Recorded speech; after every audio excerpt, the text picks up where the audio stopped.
Ah, the TOA Mahri. Many say that this is peak Bionicle, the best year of G1. And as good as these designs are, could they be built better? Well, let's take a look at some revamps of every single TOA from the 2007 Mahri wave of sets. We're going to see how members of the Bionicle community have revamped and reimagined these characters. Here we go. We're going to start off with Tectonic Hewkii, and this was built by TLR Osborne. Here's a little side-by-side with the original set and the revamp. Personally, I always really enjoy seeing revamps that make the character a little bit taller, add lots of armor onto them, just do everything they can to buff them up. Deck them out with new weapons, all that kind of stuff. I don't know, there's just something about that building style that really excites me. But I think this goes deeper than it just being a little bit bigger and more armored. The size increase, it works for multiple reasons. For example, Hewkii's mask. I've seen a lot of people say that they don't like this mask. And personally, I've never understood that. This is one of my favorite masks. His head is a giant battle axe. What's not to love? Anyway, on the original set, I think it's fair to say that it is a little bit too big. It takes up quite a lot of space, and it gets a little lost amongst the shoulder spikes and the ammo pieces that are on his upper arms. But here, the head has a lot more room to breathe. And the larger size, it pairs nicely with the bulky, larger armor that's everywhere else on the body. And also all of this new armor, the buffed up design, if you will. It reminds me of, like old-fashioned diving suits. They had sort of big, clunky helmets and quite large, bulky bodysuits. I don't really think that was the inspiration for this mock, but still, that style of very big, buffed up armor, it's at least reminiscent of this, and it kind of ties into the underwater theme in a quite fitting way. This version of Hewkii looks really, really good. Over to the next TOA, this is Hahli by Halkas. Now remember in the Bionicle storyline back in 2007, a lot of the time it took place in a location called the Pit. This was an underwater prison that was flooded with a mutagenic seawater. This mutagen, it kind of mutated most of the people that were exposed to it. However, the TOA Mahri were immune to this. But what if they weren't? I like to think that this mock is kind of a representation of what Hahli could look like if she was mutated by the Pit's mutagen. Because see, stuff like her big old ponytail with spikes all over it, even her actual tail, things like the claws on her hands, the fins stemming out of her shoulders. These almost resemble qualities of an underwater leviathan, or other kind of exotic and deadly underwater sea creatures. This is certainly a very unique take on a TOA, but hey, it ties into the lore very well and you can't deny. It's a really dope aesthetic. A few interesting pieces that have been used here include this ponytail that I was talking about before. It's got a bunch of these dark blue Kina fins all over it. And of course, these came on the set Kina. This probably is the best piece to use if you're going for that kind of underwater aquatic flair. Especially if you want it to have just that little bit of a hint of a sinister look. I highly recommend this piece, it's so good. And then also we have this piece on the edge of the tail. This is actually the wing that came on the Ben 10 Construction set, Big Chill. These always felt a bit more like bat wings to me. I never would have thought of using them in an underwater context. But dude, this works really well. This is such an impressive concept that was very well executed. Well done. Over to Kongu. This revamp was built by MtheEngineer. Okay, first things first. Kongu's holding the head of Elec? He's just decapitated the dude? That's pretty graphic, but it's pretty cool. I'm quite a fan of the new additions of black that have been introduced into this color scheme. Especially some of the CCBS armor that's around the shoulders. You see, this helps maintain that same kind of torso shape that the original set had. It's kind of a broader torso design. Now sure, it maintains it, but it also takes it in a new direction. It's rather nice. But I also love the fact that he now has blades on his arms. The original set, it just came with 2 blasters, which was really cool. But sometimes blasters aren't going to be the weapon that you need in a fight. So having more options, It's smart. And then strapping these blades to your arms? That's just cool. And also a tail for Kongu. Not something that the original set had, but I kinda like it. Man, that's 2 TOA now that have been a little bit mutated and have a tail in this episode. Unexpected, but not unwelcome.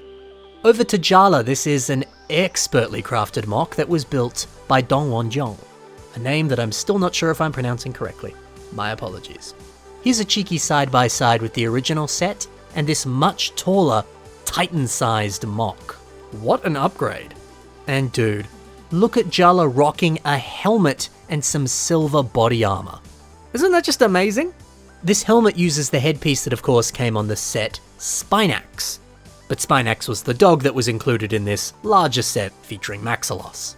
But who'd have thought you could place this on top of Jaller's mask and turn it into a helmet? It makes for a good helmet design. But this does beg the question. Did Jaller kill Spinax and he now wears his skull as a helmet? Dang Jaller, you're hardcore, but also kinda savage. I don't know man, it's one of my favorite things to see TOA wearing helmets.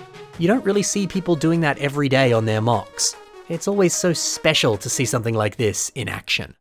Jaller also has a hook on one of his hands. Kinda little subtle pirate vibes. Adding that into Jaller, that's a nice way of tying things back into that water-themed context. Maybe you could do the same. Look to sea creatures, look to pirates, look to ships, look at modern day military ships, not even olden day stuff. Anything that's water-based, see if that could inform some ideas for your next aquatic character. Zooming on over to Nuparu, this is built by Purple Boy Bonks.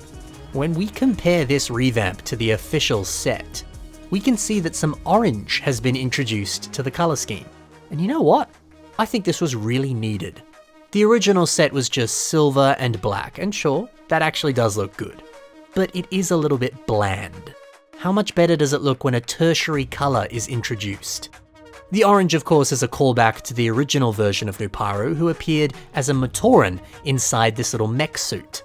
And yeah, he was rocking a nice orange mask. I like that. This is a great way to tie things back to the origins of this character. I also quite like how the shield has been modified. A few extra pieces like some Borok shields and some silver Borok eyes here and there.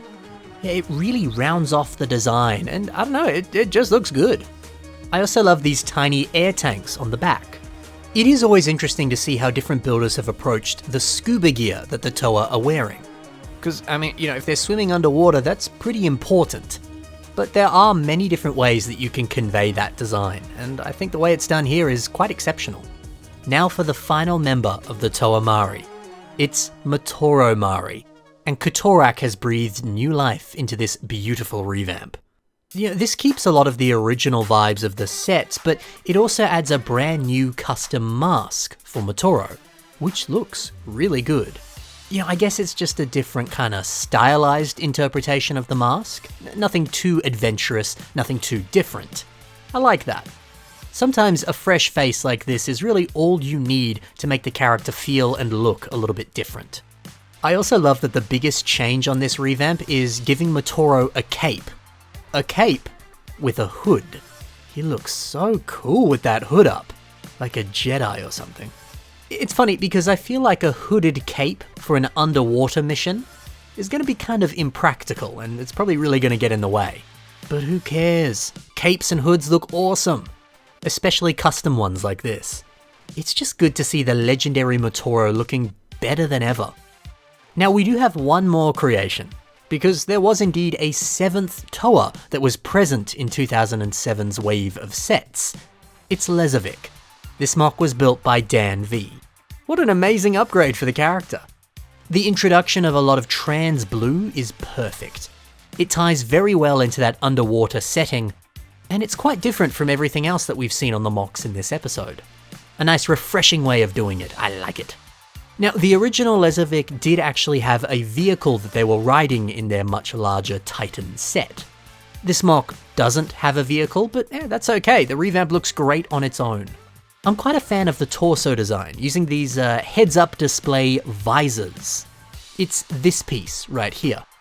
Originally this came on a set like Hahli Mahri, They were placed just behind her mask to give it that kind of scuba helmet aesthetic. But yeah, kind of sandwiching two of them together to create little kind of storage areas where you store those squids. That's unique. It's got that practical use, but it also looks good as armor. It's kind of a win-win. And look at this arm design. It's using the other variation of these heads-up display pieces, the ones with the spikes, of course. If you wanted these appeared on characters like Pahatu and Liwa in their vehicle sets. And yet, dude, using it for arm armor? What a great idea. The spikes, they look so dynamic, and you know, you'd expect to see that kind of thing on a Vambrass design. This is awesome. And then even just these like water effects coming out of Lesovikk's hands. These use the power effect pieces that appear on all sorts of different superhero sets. They look great on minifigures, so yeah, why not use them on your Bionicle mocks? Perfect way of conveying some elemental powers. So there you have it.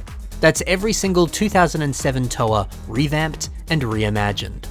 Man, this really was a good year for Bionicle, and these really were some good revamps. If you enjoyed the mocks that I showcased today, be sure to take a look at the links in the description below. You can see more from those builders right there. Thanks for watching, happy building, and bye for now.